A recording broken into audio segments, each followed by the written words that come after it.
Perlu kami sampaikan, fraksi kami dengan penuh keyakinan dan kepastian mendukung Perpu Ormas ini untuk disahkan menjadi undang-undang.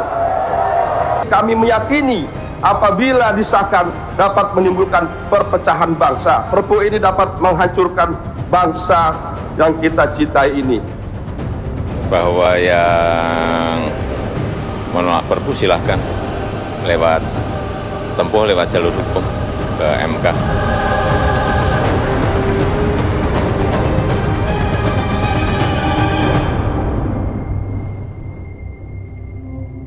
Saya pertama di DPR kaget. Ya, Undang-Undang Ormas disahkan DPR. Satu kalimat atau satu kata saya minta dari masing-masing narsum saya. Mas Riza. Mencederai demokrasi. Mencederai demokrasi. Kami menolak. Menolak. Kami akan segera sosialisasikan kepada seluruh elemen dan kementerian lembaga terkait. Oke. Waktunya ormas-ormas di Indonesia mengambil bagian untuk pembangunan negara. Oke. Yang pasti pemirsa, malam hari ini kita akan membahas mengenai Perpu Ormas yang sudah disahkan oleh DPR dalam sidang paripurna menjadi undang-undang.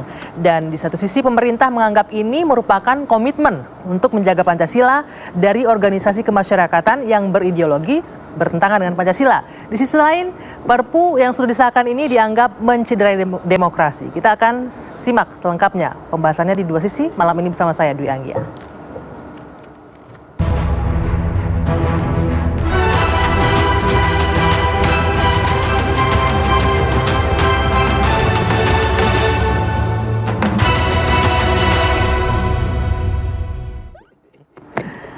Cari yang vokal-vokal lagi. Terima kasih sudah hadir malam ini narasumber saya dari ujung sebelah sana. Saya perkenalkan dulu, ada Mas Ahmad Riza Patria dari fraksi Gerindra. Selamat malam. Selamat malam. Ada juru bicara HTI Pak Ismail Yusranto. Selamat malam. Assalamualaikum. Waalaikumsalam. Ya, dan sebelah kanan saya ada Bapak Sudarmo, Dirjen Politik dan Pemerintahan Umum Kemendagri. Selamat malam Pak. Selamat malam. Terima kasih sudah hadir. Dan dari fraksi Nasdem, Bang Joni G. Plate, selamat malam. Selamat malam, Anggi. Oke, saya ke Bang Joni dulu terlebih dahulu ya. Kemarin kalau kita lihat pengesahan Perpu menjadi undang-undang di paripurna cukup hangat sebenarnya ya, dengan ditolak oleh 3 fraksi saja. Tapi sebenarnya ini disetujui, alasannya apa dari 7 fraksi yang menyetujui ini? Jadi suasana paripurna Perpu Ormas nomor 2 kemarin itu adalah satu potret demokrasi Indonesia yang sudah mekar, ya sudah berkembang. Kita bisa berbeda pendapat, disaksikan oleh masyarakat, gitu ya. Dan saya kira hal itu baik untuk demokrasi. Kalau semuanya setuju saja, ya itu balik ke zaman dulu kita. Zaman sekarang demokrasi sudah berkembang. Nah, kalau terkait dengan mengapa undang-undang itu 7 fraksi setuju, ada 3 tidak setuju. Saya tentu tidak bisa menjawab dari sisi yang tidak setuju. Dari yang setuju ya kita tentu berharap bahwa berkembangnya ormas-ormas di Indonesia, ya dari mana saja ormasnya itu kegiatan-kegiatannya mengambil bagian pembangunan nasional di dalam frame besar ideologi negara. Nah itu yang menjadi dasar argumentasi ya. Jadi ormas-ormas ini harus dalam frame besar ideologi negara, ya, gitu ya. Kegiatan kenegaraan itu ada di dalam frame negara, frame negaranya ada di bawah ideologi negara. Yang tidak di dalam situ bukan bagian dari kegiatan negara. Sebentar. Nah, kalau kita lihat itu asumsi ya. Peta dukungan kemarin ada 3 fraksi yang menolak, termasuk diantaranya Gerindra yang profilnya sudah hadir malam ini. Mas Riza, mungkin Bapak-Bapak bisa melihat di depan layar terlebih dahulu. Ini ada 3 fraksi yang 7 fraksi yang menolak dan 3 fraksi yang 3 fraksi yang menolak. Ini ada Gerindra, PAN dan juga PKS. Selebihnya 7 mendukung.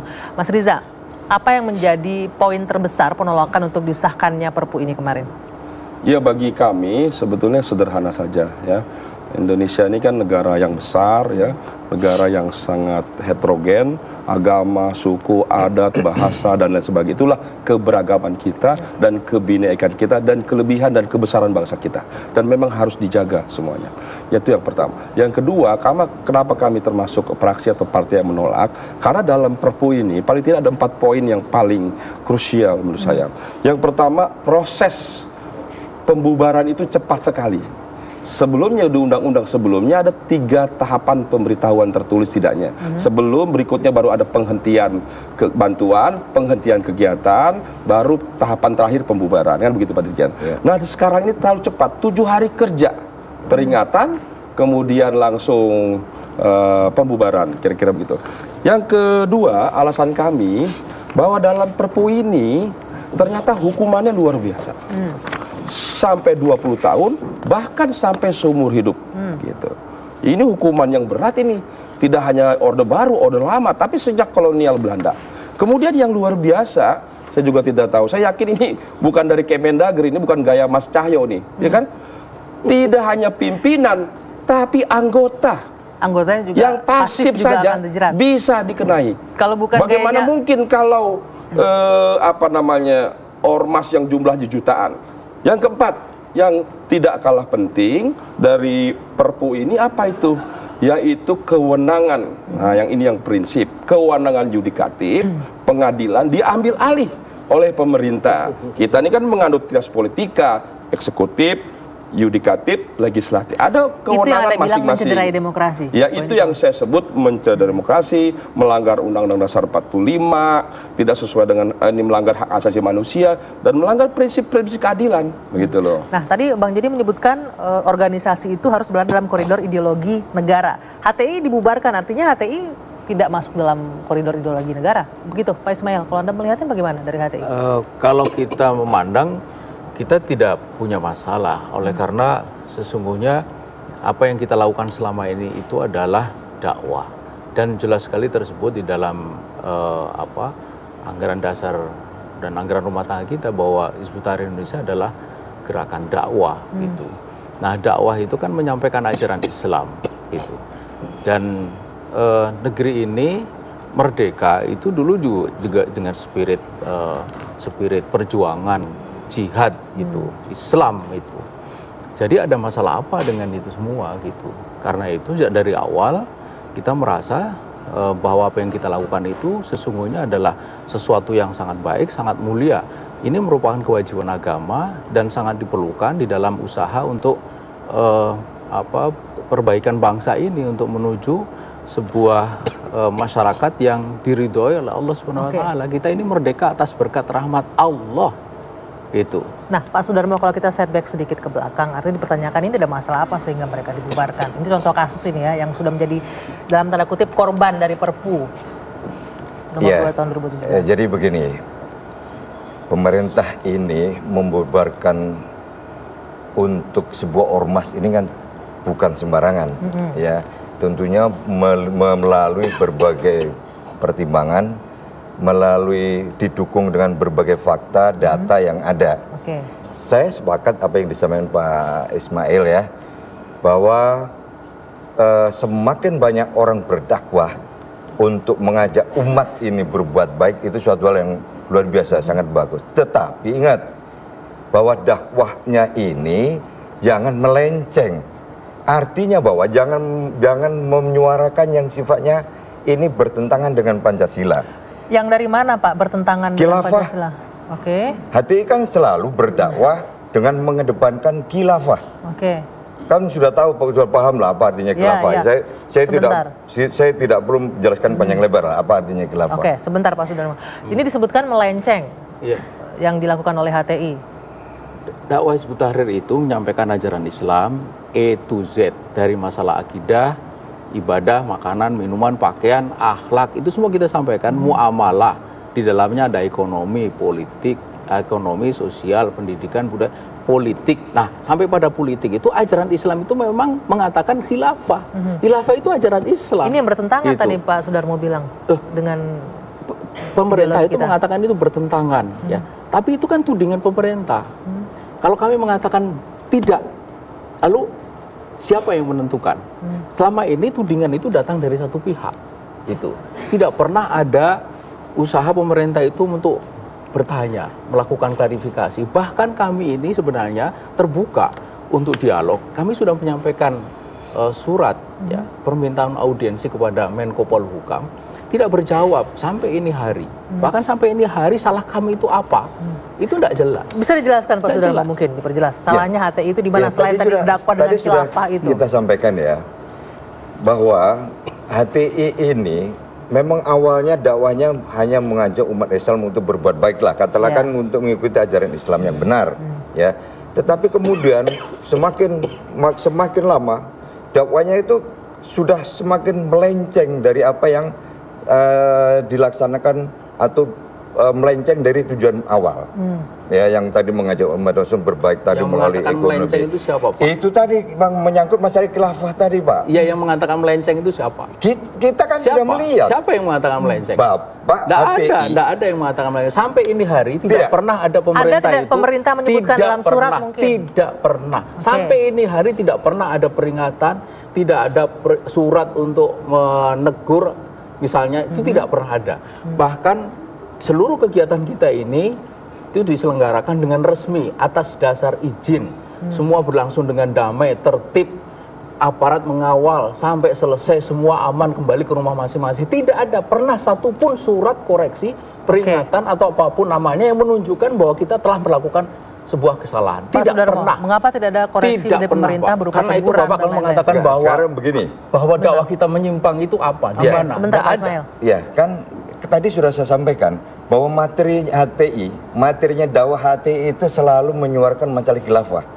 Bahwa khilafah sudah jelas. Khilafah adalah mengarah untuk pembentukan syariat Islam. Ya, apakah syariat Islam itu menyimpang? Oh tidak, masalahnya Bapak ini Lagi, apakah syariat Islam itu menyimpang? ada hal-hal yang dilakukan yang Di tidak mana bukti diketahui oleh bahwa syariat masyarakat. Islam itu menyimpang? Oke. Coba ya, kalau Bapak ada 6 metode, 6 langkah yang dilakukan oleh HTI. Satu, itu dari mulai tahap pertama sampai tahap ke-6, sampai terakhir perebutan kekuasaan. Di mana Bapak mengatakan bahwa 6 langkah itu? Oh, kita punya. Nggak pernah. Kita punya. Itulah, nggak pernah ada klarifikasi Kita kepada punya kami data. sehingga Kita sudah- data-data itu Pak, adalah mohon data-data maaf. subjektif. Sebentar, Bapak, itu Karena pernah nggak dari pihak satu pemerintah? pihak dituduhkan kepada kami, tapi Oke. tidak pernah ditanyakan. Nah, pernah tidak dari pihak pemerintah Tidak untuk pernah. berinisiatif melakukan klarifikasi? Tidak pernah. Pemerintah ini kan banyak, ya. Ada pemerintah pusat, Ya. ada pemerintah daerah. Pemerintah daerah ada provinsi, ada kabupaten. Bahwa kita pejabat-pejabat yang ada di pemerintah provinsi, pejabat kabupaten kota, ini sering mengundang pimpinan daripada HTI yang ada di daerah masing-masing untuk kita ajak dialog. Tetapi Dipenuhin nggak, Pak? selalu mereka bertahan dengan yang namanya khilafah. Dialog itu artinya tukar pikiran. Dan dalam dialog itu selalu berlangsung dengan baik. Itu tidak pernah ada hasil dari dialog itu kemudian mereka menunjukkan kesalahan kami. Sebentar, Gimana kalau yang kesalahan saya kami tangkap itu? ini selalu Nggak dialog pernah ini ada. berujung dengan HTI di daerah menjelaskan ini adalah khilafah Ya, yang itu memang diperjuangkan. ajaran Islam. Ajaran Islam. Itu ada ajaran Islam. Itu ada dalam Quran, dalam hadis, dalam kitab-kitab para ulama. Itu sudah ada menjadi bagian dari sejarah, termasuk sejarah negeri ini. Itu juga ada Yang menjadi khilafah kekhawatiran itu. pemerintah Jadi dengan apa masalahnya? khilafah ini, Pak Sudarmo? Satu ya, dakwanya selalu menyorkan khilafah. Khilafah itu adalah pembentukan negara Islam, ya, bukan syarat Islam, pembentukan negara Islam. Negara Islam. Kemudian ada pentahapan-pentahapan yang mungkin masyarakat tidak tahu. Ada 6 metode gerakan yang dilakukan oleh HTI, ya, mulai dari tadi, mulai dari pembentukan kepribadian Islam tahap yang pertama, Ya. perubahan Islam nasionalis menjadi internasional Islam, kemudian perekrutan, kemudian juga intelektual, perubahan intelektual, kemudian pembentukan daulah Islamiyah, kelima. Yang keenam, perebutan kekuasaan. Oke, benar sampai di situ, Pak. ini 6 Itulah. langkah ini, Perebutan sebentar. kekuasaan mungkin ini yang Ya. dikhawatirkan Jadi, oleh pemerintah. Itulah kalau tidak pernah dilakukan klarifikasi. Ngarang. Tidak pernah Hizbut Tahrir itu mengatakan seperti itu. Tidak ada 6 langkah itu, tidak ada. Pak, saya ingin katakan Hizbut Tahrir itu dalam dakwahnya itu ada 3 tahapan. Pertama itu tahapan pembentukan tazkiyah wa takwin, pembinaan dan pengkaderan untuk terbentuknya manusia yang memiliki kepribadian Islam. Sekarang apa salahnya kepribadian Islam? Itu. Kemudian yang kedua, tafaul ma'al ummah, interaksi dengan masyarakat. Itu. Interaksi dengan masyarakat itu kan baik, Pak. Ya. Untuk menyampaikan amar ma'ruf nahi mungkar. Gitu. Kemudian yang ketiga, istilahul hukmi. Bapak tahu nggak artinya istilahul hukmi? Tidak pernah tahu karena Bapak tidak pernah tanya kepada kami. Gitu. Ngarang itu tadi itu. Oke, Ya kan? nanti kita akan lanjutkan, Bang Joni. Ini adalah Itulah salah satu pentingnya klarifikasi dan salah itu satu tidak pernah bentuk. dilakukan. Ini dengan Perpu loh, ditutupnya HT ini harusnya ada peringatan tertulis, penghentian kegiatan, pencabutan surat keterangan terdaftar, atau pencabutan status badan hukum. Tiga-tiganya sudah pernah diterima oleh HTI. Tidak pernah Oke, ada. ini yang menjadi Bahkan kekhawatiran. peringatan yang ketiga, jangan peringatan yang ketiga, peringatan yang pertama saja tidak pernah. Oke, Tidak ini yang menjadi pernah. kekhawatiran. Apakah nanti akan Karena menjadi itu seperti dari ini? mana Nanti kita bisa lanjutkan. mengatakan dakwah Sebentar, kami Pak itu Ismail. menyimpang? Itu Baik, dari mana? usai jeda, dua sisi kembali saat lagi.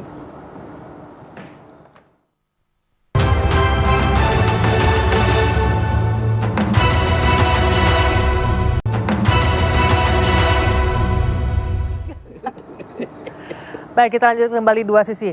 Berbicara soal bagaimana mekanisme pembubaran untuk contoh kasus tadi HT. Tapi sebelumnya saya ingin mengajak Bapak-Bapak untuk melihat ke monitor yang ada di hadapan ini masing-masing. Kita lihat ini tahapan pembubaran ormas yang melanggar Pancasila ya.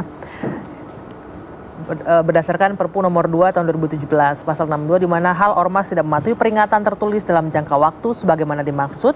Ayat 1, Menteri-menteri yang menyelenggarakan urusan pemerintah di bidang hukum dan HAM sesuai dengan kewenangannya menjatuhkan sanksi penghentian kegiatan.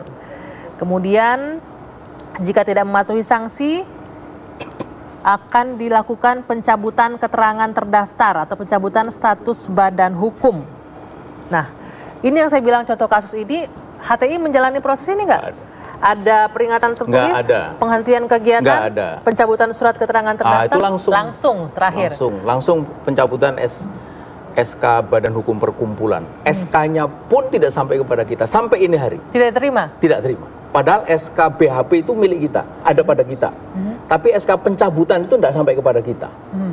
Coba bayangkan. Ini kan pemerintahan yang sewenang-wenang betul ini. Penjelasannya apa tuh Pak? Kalau bahasa kita. Kalau SK-nya tidak diterima oleh Tidak, jadi begini. ormas yang bersangkutan.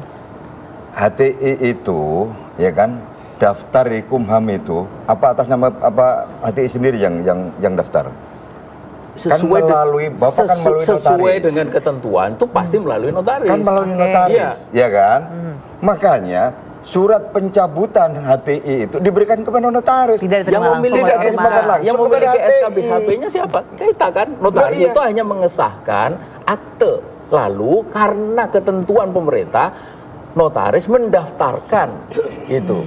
Mendaftarkan organisasi ini. Jadi itu atas amanat pemerintah juga gitu loh. Oke. Mendaftarkan itu. Makanya. Lah SK-nya itu punya kita. Lo yang punya SK dicabut kok udah dikasih tahu. Sampai ini hari. Tapi diumumkan di publik kan? Diumumkan di publik Tahu gitu. dari Nah, pengumuman kita di publik. tahu itu dari notaris, kita baca. Setelah kita baca, pun juga di dalamnya tidak jelas kita ini salah apa. Melanggar pasal berapa, tidak jelas juga. Oke, ini salah satu contoh kasus yang mau saya angkat mendekati dengan Perpu ini, Bang Joni. Mungkin ada kekhawatiran selanjutnya bisa jadi banyak ormas-ormas lain yang tanpa proses dengan undang-undang ini tiba-tiba akan dicabut dibuka badan hukumnya. Masuk akal, Anggi ya. Tetapi kalau kita lihat di Perpu ini ya, maka kesewenang-wenangan itu ya tidak bisa dilakukan begitu saja karena Perpu ini mengatur pada saat di mana ormas melalui prosedur peringatan dan seterusnya sampai dibubarkan dan merasa bahwa itu sewenang-wenang, maka dia mempunyai hak melalui pasal 60 sekian lah dan seterusnya itu ajukan ke pengadilan, masuk dalam judicial system kita Sampai di untuk sana? tun.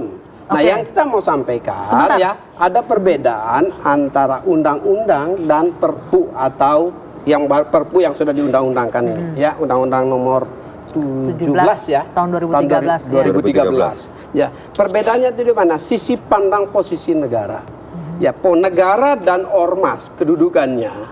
Apakah ormas dan negara ini sama kedudukannya atau negara di atas ormas apa di bawah ormas?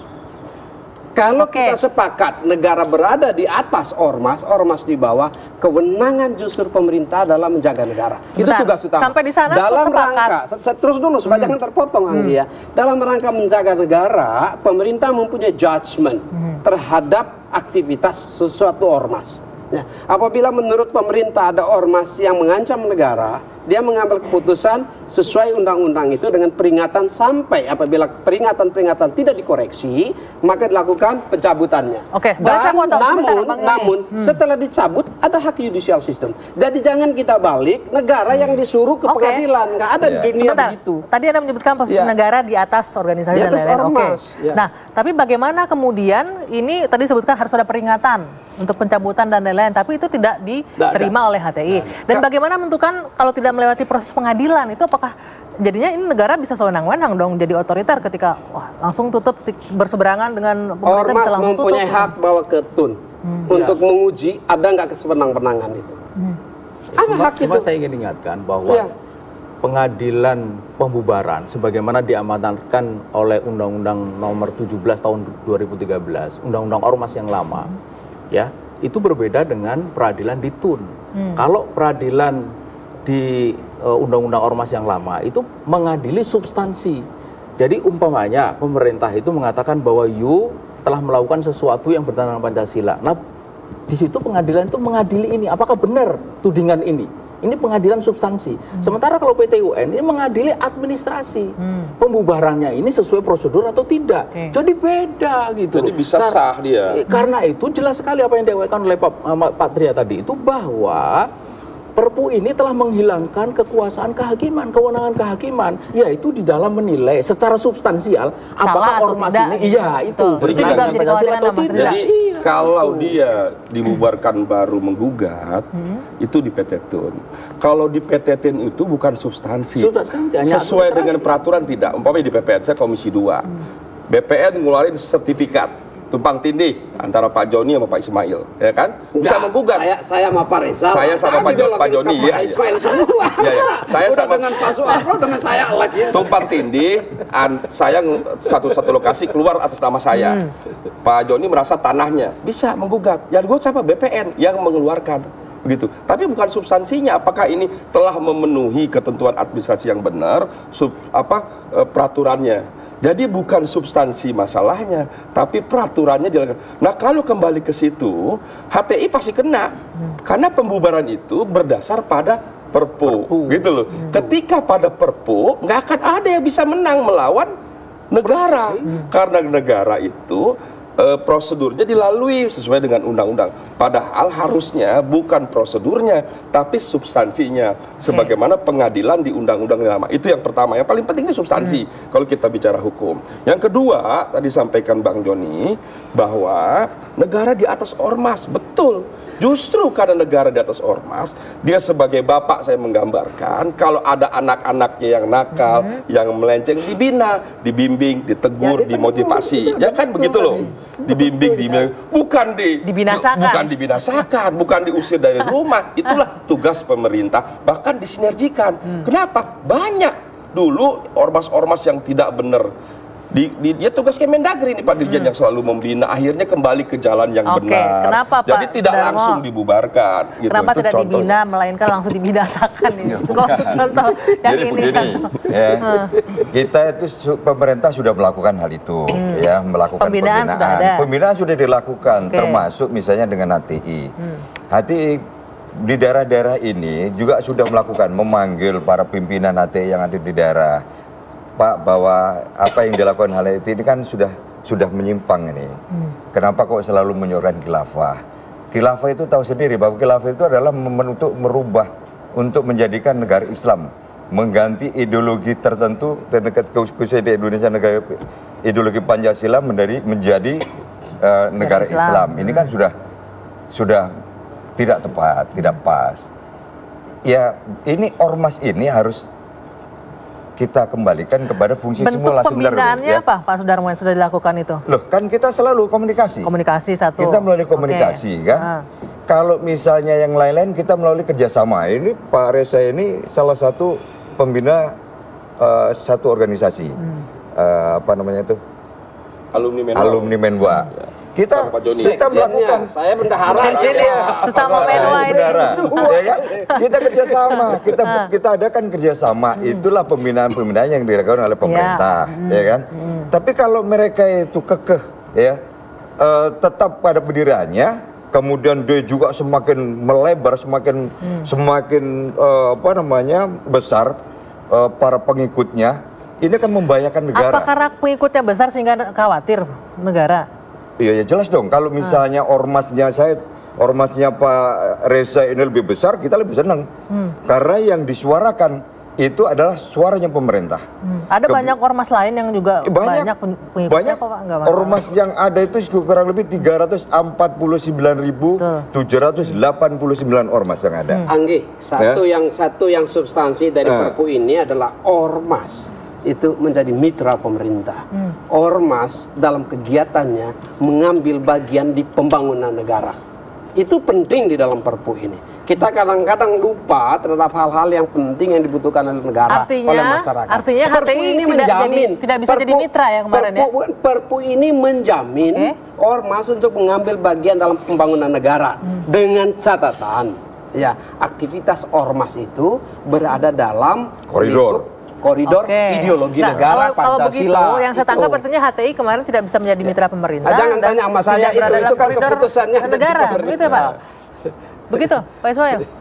Yang pasti sampai kita dibubarkan itu tidak pernah ada satu lembar pun surat yang menunjukkan bahwa kita melakukan kesalahan. Sudah dibina tadi katanya. Tidak ada. Pemerintah itu banyak bohongnya juga. Gitu, tidak ada. Tuduhan serius loh, itu pemerintah banyak bohong. Karena kalau mengikuti ini, itu tidak pernah ada. Peringatan pertama tidak ada, peringatan kedua nggak ada, peringatan ketiga nggak ada. Nggak ada. Loh kalau dibina kita melakukan kesalahan kan pasti ada peringatan. Ya kan? Pada saya mau tanya, tuduhan serius bukan saya mau tanya ya. Pada 8 Mei, saya bilang pemerintah bohong. Coba hati apa tidak bohong? 8 Mei pemerintah itu mengumumkan pembubaran. Ini masih berlaku loh. Ini masih berlaku. Dan ketika ini berlaku, itu mestinya kan ada itu peringatan tertulis 1, 2, 3. Itu enggak ada gitu. Dari mana ada pembinaan? Wong kita itu melayangkan surat untuk audiensi aja enggak diterima. Jadi konteks bohongnya karena prosedur tidak dijalankan. Iya, dia bilang juga tadi pembinaan. Itu mungkin Pak Sudarmo belum menyampaikan secara keseluruhan. Ada satu pendekatan norma legal formal, yaitu hukum-hukum. Tapi ada pendekatan-pendekatan yang lain, data-data empiris. Nah, barangkali yang itu yang mungkin belum bisa atau tidak bisa disampaikan oleh Pak Darmo kepada publik. Ya, ada data empiris yang mendukung keputusan. Mungkin yang bisa konfirmasi itu adalah pemerintah. Benar demikian, Pak Enggak, Sudarmo? sekarang juga saya bilang sama Pak Ismail. Tadi kan Pak Ismail sudah menyebutkan yang 6 metode tadi baru 3. 3 ya. Yang keempatnya? memang cuma 3, Pak. Ada sampai 6. Yang kepribadian Islam, belum saya bacakan. interaksi dengan masyarakat. Saya bacakan dulu. Itu sumbernya dari mana? Nih. Sumbernya dari mana? Makanya itu, Mbak. Jadi kalau tidak ada klarifikasi akan begitu ngawur. Ini pasti tulisan dari pengamat. Tulisan dari ya tidak ada, itu sumber asli. Jadi kitab Hizbut Tahrir tidak ada. Ya, kita ini Oke, bentar, tidak akan melakukan sesuatu, ya kan? Kalau tanpa didukung Data yang dengan kuat. data yang kuat, Oke. ya. Iya, tapi Jadi data saya tidak sebutkan, pernah ada kata beliau klarifikasi. ada baru 3, ya. Empatnya, yang keempat nih, ya. Keempat, bagaimana mengubah ideologi nasionalis sebutkan. menjadi internasional Islam.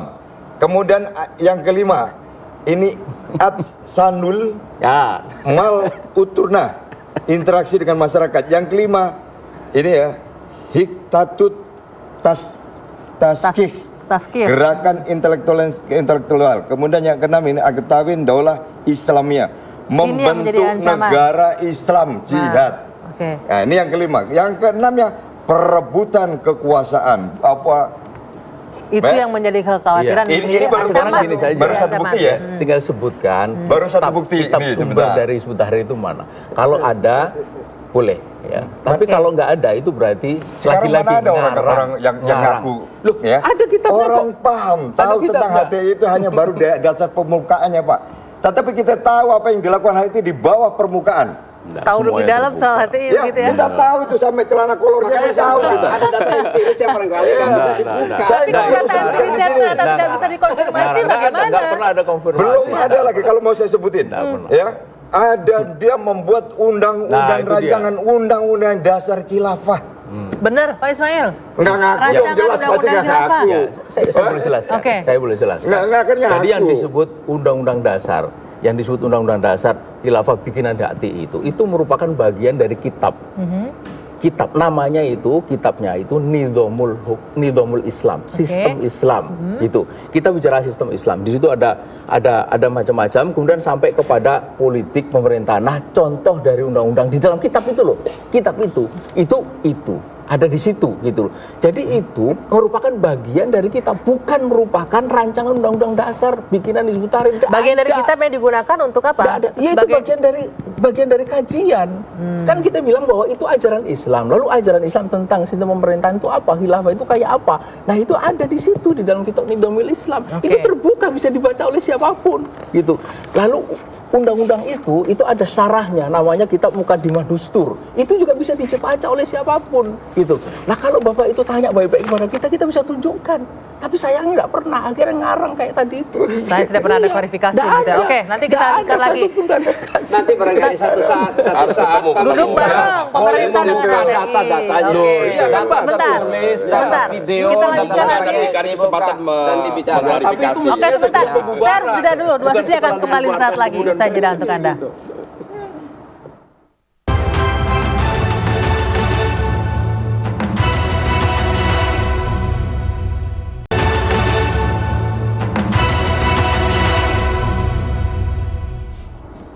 Kita lanjutkan dua sisi. Mas Riza, tadi menjadi kekhawatiran Anda di awal adalah mengenai sanksi pidana yang diatur dalam Undang-Undang Nomor 2 tahun 2017 ini. Kalau kita lihat ini pasal 82A, setiap orang yang menjadi anggota dan atau pengurus ormas dengan sengaja secara langsung atau tidak langsung melanggar ketentuan sebagaimana dimaksud, ini bisa diancam dengan pidana seumur hidup atau pidana penjara paling singkat 5 tahun dan paling lama 20 tahun. Iya, tadi kan di awal saya sampaikan, ini sangat luar biasa, melebihi zaman kolonial, Orde Lama, Orde Baru. Karena sampai 20 tahun, sampai seumur hidup, dan langsung tidak langsung. Tidak langsung ini yang berbahaya. Kalau saya jelas-jelas mencuri, nah langsung gitu. Nah, ini kan yang berbahaya. Langsung tidak langsung ini maksudnya? Ya, artinya orang itu terlibat langsung atau tidak langsung tuh bisa kena, itu yang berbahaya. Dan anggota yang bersifat pasif gitu loh. Dan kami menyadari bahwa pemerintah ketika membuat ini mungkin kurang cermat, ada ini, makanya pemerintah dan banyak partai yang setuju memahami perlu ada revisi. Dan kami meyakini dari ormas ini, dari Perpu ini ada banyak item yang akan direvisi. Tadi fungsi yudikatif akan dikembalikan, tahapannya nanti akan dilonggarkan, tidak 37 hari, ya kan? Kalau selama ini dianggap terlalu lama, undang-undang ormas mungkin dicari jalan tengah. Hukumannya juga kami yakin nanti dalam revisi tidak lagi sampai 20 tahun, tidak lagi seumur hidup, dan tidak lagi anggota yang pasif. Kalau saya pemimpinnya, saya yang dihukum, mau anggota dipidana, yang pasif tidak usah dipidana. Kalau terkait substansi revisi satu undang-undang itu boleh direvisi. Terbuka untuk revisi. Ya, terbuka untuk revisi. Tapi apa saja yang direvisi, saya tentu tidak bisa mengandai-andai. Karena itu nanti suatu proses politik sendiri.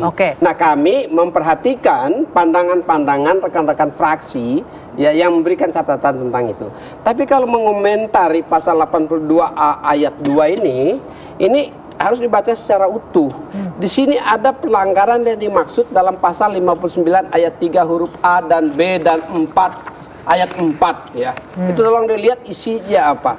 Kalau saya tidak keliru, isinya substansi terhadap keberadaan negara dan ideologi negara. Pada saat menabrak ideologi negara, mengancam keberadaan negara, ini bukan hal ringan. Ini hal yang sangat berat.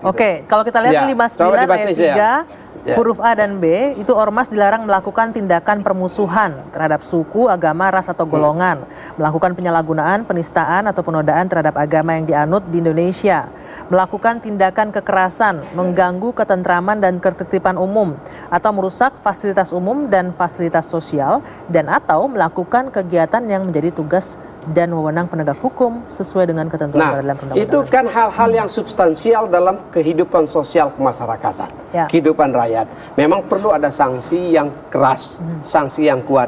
Kalau ini dianggap terlalu berat, ini bisa dibicarakan. Karena ini angka-angka. Ini angka-angka. Tetapi biar saya selesaikan dulu ya. Tetapi tidak bisa kita membuat satu hukuman, ya, kalau hukuman itu bisa ditolerir, ya bolehlah saya masuk penjara, tapi saya sikat dulu katanya, kan bahaya itu, bahaya untuk kehidupan sosial, bahaya untuk itu keharmonian kehidupan kemasyarakatan. Makanya pemerintah memilih angka-angka yang sangat ekstrim. Tentu ini nanti bisa didiskusikan, dibicarakan pada saat revisi undang-undang. Pada saat Perpu tidak ada diskusi substansi. Oke, sebentar. Yang ada menerima dan menolak saja. Tadi dikatakan Mas Ridwan ada Justru langsung ini atau tidak langsung? bagi justru ini yang berbahaya. Ini kan sangat normatif. Orang bisa menyebut ini sangat normatif. Ini seperti pasal karet. Jadi itu yang kami anggap ini berbahaya. Itu menjadi tafsir. Siapa yang punya kewenangan orang dianggap pelanggar dan lain sebagainya tadi poin-poin itu berbahaya. Itu Ketika ada itu pemerintah yang punya kewenangan. Ya, Pemerintah makanya ketika dia yang membubarkan. Ketika itu jelas. saya pemerintah menganggap Ya. ini bertentangan Pancasila, oke, hak saya. Tapi yang menentukan dia bertentangan tidak bukan pemerintah lagi, adalah pengadilan. Itu idealnya. itu kita Boleh ketun. saya punya subjektif Itu menilai ketun. satu ormas melanggar ini itu boleh. Makanya saya bubarkan, tapi ada pengadilan, itu loh, yang menentukan menyatakan benar apakah atau salah, saya benar atau salah, melanggar atau tidak. Sehingga pasal ini berbahaya karena tafsir sekarang ada pada satu pihak institusi, yaitu pemerintah. Nah, memang tafsir Mungkin- harus kepada pemerintah, Sebentar, jangan Bang Joni, kepada mungkin perorangan. khawatirnya gini, oke, ternyata seleranya ormas ini sesuai dengan pemerintah sekarang, selamat. Kalau nggak sesuai selera pemerintah sekarang, dibubarkan, Nah, gimana? ada lembaga peradilan. Ada di lembaga situ juga ada peradilan. pendapat-pendapat. Ini bukan cuma pemerintah. Jadi dalam sistem jadi ketatanegaraan persoalannya- kita itu ada setidaknya 3 pembagian kewenangan.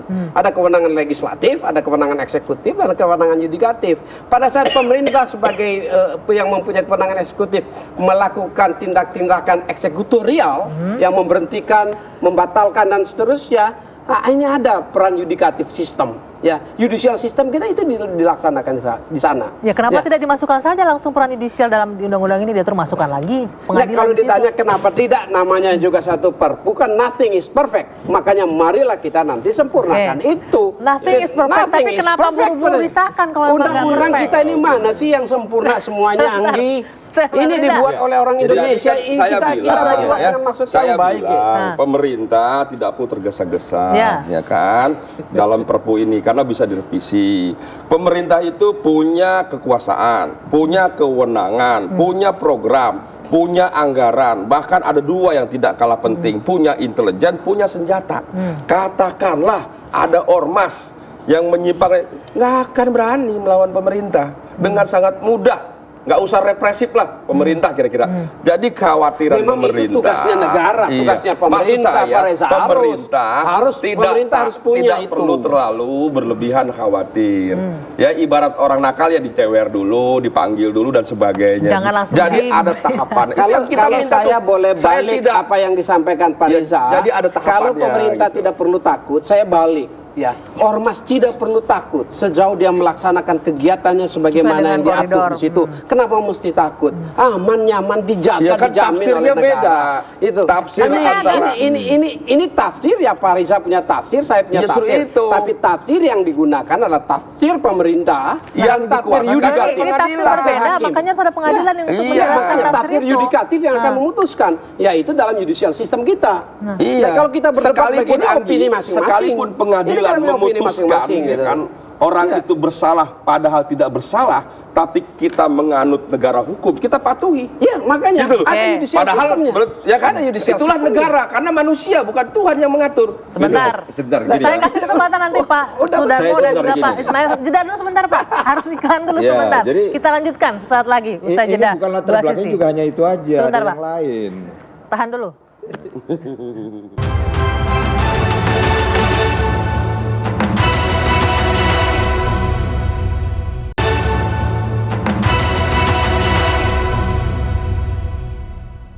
Ya, kita lanjutkan kembali dua sisi. Nah, saya berikan kesempatan Pak Ismail tadi ingin menyampaikan. Jadi pendapatnya. persoalannya saya kira bukan hanya pada lamanya hukuman ya, tetapi juga pada formulasi atau ketentuan mengenai ini kan hukuman ini terkait dengan pasal 59 ayat 4 huruf C itu. yang bunyinya itu kurang lebih ormas itu dilarang menganut, ya, mengembangkan, mengajarkan paham yang bertentangan Pancasila. Jadi persoalannya itu juga ada di situ gitu. Yakni apa sebenarnya yang dimaksud dengan paham yang bertentangan Pancasila gitu. Di Undang-Undang Ormas yang lama itu cukup jelas, di sana disebutkan yang dimaksud paham yang bertentangan Pancasila adalah ateisme, Leninisme, Marxisme, komunisme, clear gitu ya. Sebelumnya di dalam draft itu masuk juga liberalisme, sosialisme, tapi dua itu kemudian dicoret. Saya tidak tahu entah apa alasannya. Saya juga bertanya apakah liberalisme sesuai dengan Pancasila, tidak ada yang bisa menjawab gitu. Nah, yang menjadi persoalan sekarang dalam Perpu yang sudah disahkan menjadi undang-undang ini, itu ditambahkan lagi lafadz atau kalimat dan paham lain yang hendak merubah Pancasila 45. Ini dalam penjelasan loh ini, ya. Nah, penjelasan ini alih-alih menimbulkan kejelasan, menghasilkan kejelasan, tetapi justru menimbulkan ketidakjelasan gitu. Nah, ketidakjelasan ini akan membuka ruang subjektivitas. Subjektivitas ini akan membawa kepada represifme. Dan itu yang terjadi sekarang gitu. Ini menjadi catatan. Iya, terjadi sekarang oleh karena pemerintah itu menjadi penafsir tunggal terhadap apa yang dimaksud dengan paham yang bertentangan Pancasila gitu. Di saat yang sama dihapus juga kewenangan judisial, kewenangan kehakiman. Walhasil tidak ada yang menjadi penengah atau penilai apakah betul tudingan itu ini ada gitu loh. Lalu di situ kemudian lalu setelah itu kemudian hukumannya demikian kerasnya gitu loh. Jadi itu persoalan. Ya, gitu. keras itu kan supaya tidak ada yang berani melanggar, tidak ada yang berani melakukan kegiatan yang bertentangan dengan Pancasila. Asal pelanggaran itu jelas. Ya, itu apa jelas yang dilarang? tadi Mana yang jelas menentang Pancasila, hukumannya lebih berat karena Pancasila adalah ideologi bangsa dan negara. Paham yang bertentangan dengan Pancasila itu ini apa? Dasar Pancasila ini harga mati. Apa yang bertentangan Tadi dengan Pancasila? dikatakan di undang-undang sebelumnya dijelaskan. Ya, jadi begini saya jelaskan di undang-undang yang lama ya. Di undang-undang lama itu jelas-jelas itu kan masih terbatas. Yang disebut bertentangan dengan Pancasila itu hanya terbatas pada ateisme, Leninisme, Marxisme, komunisme. Sementara ada ormas yang lain yang melakukan kegiatan bertentangan dengan Pancasila tidak masuk di situ. Nah, tapi lebih tidak jelas kan di sini katanya. Jelas. Kenapa tidak jelas? Sudah jelas. Dan paham lain bertentangan dengan Pancasila. Apanya nggak jelas? Apalagi selain tadi mana itu yang kurang jelas? Selain ateisme, Leninisme, Marxisme dan juga komunisme, apalagi kekhawatirannya? Termasuk paham lain yang menganut, mengajarkan ya, ajaran, faham dan ideologi Pancasila yang bertentangan dengan Pancasila. Udah jelas kok itu di situ. Inilah untuk bisa merangkum semua agar kita tidak lepas. Apa maksudnya supaya tidak ada ormas manapun yang lepas dari larangan yang ada di Perpu ini. Mas Riza, apakah ini akan masuk nanti dalam revisi? Satu, ya. Yang kedua, singkat Pak. Ya, kenapa sekarang itu pentahapannya itu kita persingkat, Mas Reza, ya? Karena undang-undang yang lama ini bayangkan itu diberlakukan kalau ada ormas yang melanggar diberi sanksi dengan sanksi administratif tertulis 30 hari. 30 hari. Oke? Kalau 30 hari mereka tidak melanggar, ini dicabut, Mas. Dicabut lagi. Terus kemudian apabila dia melanggar, waktu masuk ke 33 dia melanggar, kita kasih lagi teguran yang pertama lagi. Jadi bukan teguran yang kedua nih, teguran yang pertama. Kapan ini ormas ini bisa sampai masuk ke tahap sanksi ke paling tidak nggak usah lah sampai kebubaran, sanksi sampai ke-4 saja. Sebentar. Akan itu bisa masuk. Masih ada celah untuk revisi, apa yang akan menjadi poin revisi? Jadi kalau kembali ke situ, kan tadi ada 4 kan, yang lama, yang sebelumnya ada liberalisme, ada sosialisme. Yang sekarang ini tidak disebut, itu yang saya bilang menjadi pasal normatif dan pasal karet. Yang tidak melanggar, yang melanggar itu definisinya siapa? Apa bentuknya? Contoh aja, maka saya bilang ketika hukumannya 20 tahun seumur hidup, korupsi itu melanggar Pancasila tidak? Kan jelas melanggar, gitu loh. Hukumannya ada yang cuma 1 tahun, 2 tahun, tidak dong, umpamanya begitu. Makanya itu perlu ada penjelasan lebih detail. Yang dimaksud dengan melanggar itu apa saja, supaya tidak normatif, supaya tidak bias, supaya pemerintah jangan dianggap mengambil kewenangan sendiri dan memiliki tafsir. Tafsirnya itu harus jelas. Oh ini itu saja. Itu poin-poin yang menurut kami Anggi perlu direvisi, perlu didetailkan dan diperjelas. Gini ya, yang pertama ya, kita sebagai warga negara harus percaya pada pemerintah yang kita pilih ya secara langsung. Harus percaya, jangan kita curiga terlalu berlebihan kepada pemerintah. Itu yang pertama ya, karena dia eksekutif. Yang kedua ya, revisi tadi sudah dikatakan, revisi itu hal yang biasa secara norma. Jangankan undang-undang dasar juga bisa direvisi ya melalui mekanisme yang diatur oleh undang-undang dasar tentunya. Nah, revisi-revisi yang akan kita lakukan ada catatannya. Revisi yang dilakukan itu untuk menyempurnakan undang-undang, bukan merendahkan atau merubah undang-undang yang mengamputasi kewenangan-kewenangan negara. Terima kasih Bapak-bapak sudah ditangkap poinnya. Yang jelas tadi mengenai undang-undang ormas yang disahkan oleh DPR, Bung Riza mengatakan itu mencederai demokrasi. Pak Ismail tolak. Pak Dirjen tadi harus segera disosialisasikan. Bang Joni, ormas ambil bagian dalam pembangunan negara. Apapun itu kita berharap yang terbaik untuk Negara Kesatuan Republik Indonesia. Saya Dwi Anggia, saya tutup Dua Sisi malam ini. Selamat malam. Sampai jumpa. Terima kasih. Terima kasih.